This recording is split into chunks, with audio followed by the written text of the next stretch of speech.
आपकी उनसे बात हुई है घर वापस आने के बाद? लाहौर से जी जी, तो आप जरा जी बताइए जी, क्या हुआ? लाहौर से एक पेपर निकलता है, उम्मत नाम है उसका, उर्दू का पेपर है, लाहौर से एक निकलता है। पहले जब वो लाहौर एयरपोर्ट पे गए तो सबसे पहले दोनों एक साथ गए थे, मेरे कज़न और मेरे फादर। तो मेरे फादर से बोला कि आप फ्लाइट में बैठिए जाके, और कज़न से बोला कि आपसे पूछताछ करनी है, वो उनको अपने साथ ले गए। मेरे फादर फ्लाइट में बैठ गए, जब फ्लाइट कराची में पहुंचा और वो वहाँ उतरे तो उनको भी फिर रोक लिया गया, उनको भी ले गए। पर क्या कहा गया उनको, क्या कहा उन्होंने जब उनको लेके गए थे? तो उनसे क्या कहा, क्यों लेके जा रहे हैं उन्हें? पूछताछ के लिए कि आपसे कुछ पूछ हाँ, उनको लेके गए और वहाँ जाके फिर पूछताछ हुई कि आप यहाँ पे किस लिए आए हैं, किस काम से आए हैं, और किन किन लोगों से आप मिल रहे हैं यहाँ पे, और कहाँ गए हैं आप, इस चीज़ के लिए पूछताछ हुई।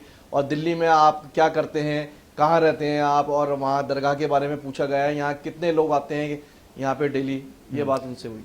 साजिद जी, कुछ मुझे याद है कि आप थोड़े दिन पहले हमारे पास हमसे आपने बात करी थी, एंड उस टाइम ऑफ कोर्स सब लोग बहुत ही ज़्यादा टेंस थे, कुछ खबर नहीं आ रही थी, बहुत ट्राई किया था, और आपने यही हमें बताया था कि आखिरी बार जब वो वहाँ पे लैंड किए थे तब उन्होंने कुछ फ़ोटोज़ भेजी थी, उसके बाद कुछ कांटेक्ट हो नहीं पाया। अब उनको कुछ अंदाज़ा है कि कौन लोग थे ये जो उनको ले गए?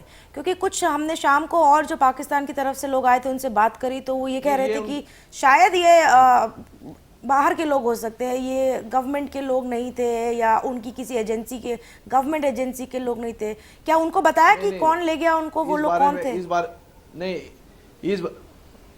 जी देखिए, एयरपोर्ट के अंदर से तो सारी, वहाँ पे कोई बाहर का तो आ नहीं सकता, सब गवर्नमेंट एजेंसियां ही होंगी। अब इस बारे में हम नहीं बता सकते कौन सी एजेंसी थी, क्या था वो। पर आपके जो कजिन हैं वो तो कई बार जा चुके हैं पाकिस्तान। जी, तो ये ऐसा नहीं है कि पहली बार जा रहे हैं? हजरत निजामुद्दौला बाबा के जो पीरो मुर्शिद की दरगाह है, उनके गुरु की। जी नहीं, मेरे वो तो हर साल जाते हैं एनिवर्सरी में, मुहर्रम के महीने में एनिवर्सरी होती है। हाँ। तो वो हर साल जाते हैं 3-4 दिन के लिए वहाँ पे, जब बाबा फरीद का उर्स होता है, और उसमें शरीक होकर वापस आ जाते हैं वो। तो ऐसा कभी हुआ है कि उनको इससे पहले कभी रोका गया है, कभी उनसे पूछताछ हुई है?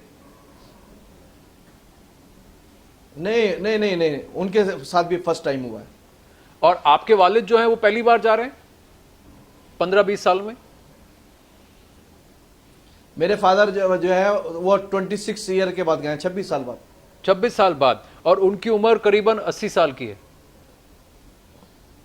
जी जी, तो आप एक बात बताइए, और कि उनकी सिस्टर कराची में रहती हैं, वो 90 ईयर्स की हैं। जी, उन्होंने भी कहा, हमने सुना थोड़ी देर में। मैं इसलिए पूछ रहा हूं कि आप खुद चौंक नहीं गए कि जहां आपके कजिन हैं जो हर साल जाते हैं, उनसे आज तक सवाल नहीं किया गया, और आपके वालिद साहब 26 साल बाद जा रहे हैं, उनकी उम्र 80 साल की है। जी जी, और इनको रोक लिया गया है पूछताछ के लिए, और कोई रीजन नहीं दिया गया। जी जी, एक आर्टिकल के चलते।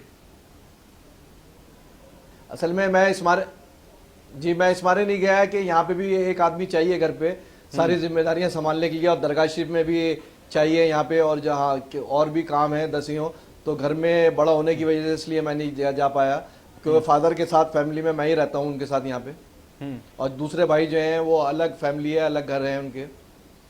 तो साजिद जी बने रहिए हमारे साथ, कुछ और सवाल भी हैं हमारे पास आपके लिए, लेकिन जो अभी तक